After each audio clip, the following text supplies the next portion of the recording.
Alors, partie B. Le radar montre un impact au point P que vous connaissez déjà. D'affixe Z de P égale 50 exponentielle I pi sur 3. Le 50 représente le module pi sur 3. Eh bien ici, au lieu de la lettre θ, eh bien, ils ont mis l'équivalent en français, la lettre T. Donc, le module c'est 50, l'argument pi sur 3. Mais, en raison d'imprécision des mesures, on admet que le module M est modélisé par une variable aléatoire M qui suit la loi normale de moyenne mu ou espérance mathématique égale à 50 mètres et d'écart-type sigma égale 5 mètres. Et l'argument T, lui aussi, suit la loi normale d'espérance pi sur 3 et d'écart-type pi sur 12. On suppose que les variables, modules et arguments sont indépendants. M appartient à un intervalle I, le module appartient à l'intervalle I et l'argument appartient à un autre intervalle J.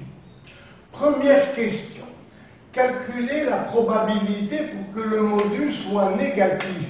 Eh bien, moi je pense que c'est un piège qu'on a donné au candidat parce que le module d'un nombre complexe est essentiellement, strictement positif ou égal à 0 lorsque le nombre complexe est nul.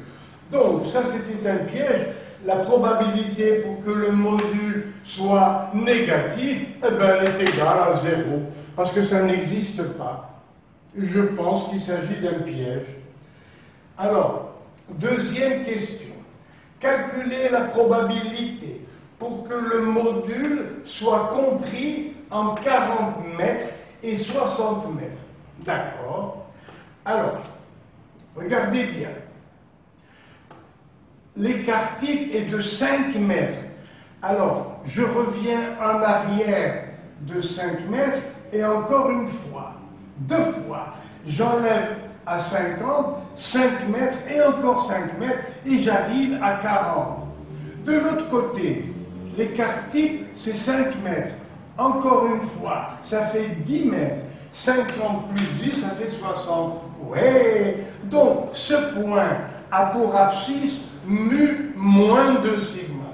Ce point a pour abscisse mu plus de sigma. Mais on autorise les élèves à donner directement la réponse, probabilité pour que la variable aléatoire soit comprise entre mu moins de sigma, c'est 40, et mu plus de sigma 60, le résultat, on peut le retenir par cœur, l'écrire, le voilà, la probabilité est égale à 0,954.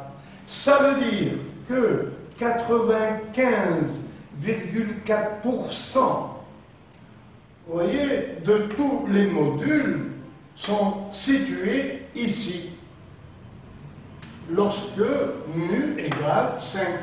La moyenne, c'est 50. Donc, voilà la probabilité que l'on peut retenir par cœur. Il faut retenir également probabilité pour que la variable aléatoire x soit comprise entre mu moins sigma et mu plus sigma, à savoir par cœur, c'est 0,6834. On a le droit de l'écrire, de s'en servir, sans faire de démonstration.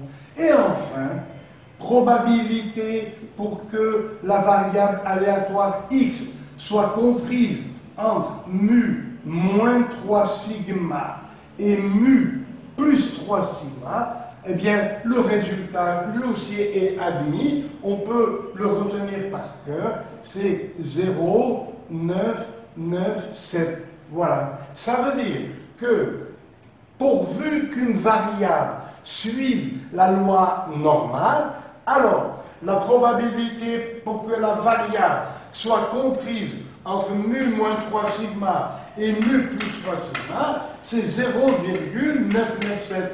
Ça veut dire que 99,7% de toutes les variables seront comprises entre mu moins 3 sigma et mu plus 3 sigma. On l'accepte, ce sont des lois, les lois des grands nombres. Après, troisième question.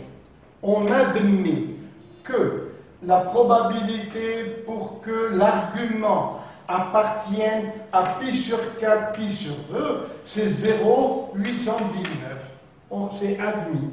En déduire la probabilité que la foudre ait effectivement frappé le secteur B3.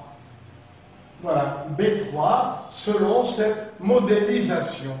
Alors, troisième question.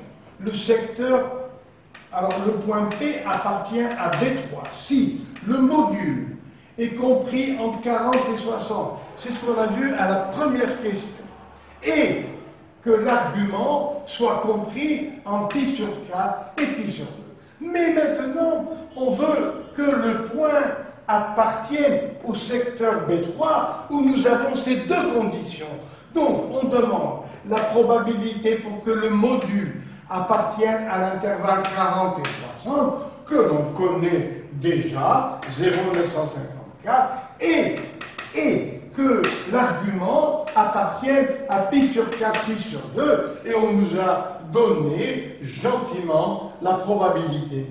À quoi est égal P de A et P de A et B? On nous a dit que A et B sont indépendants, donc on va multiplier les probabilités.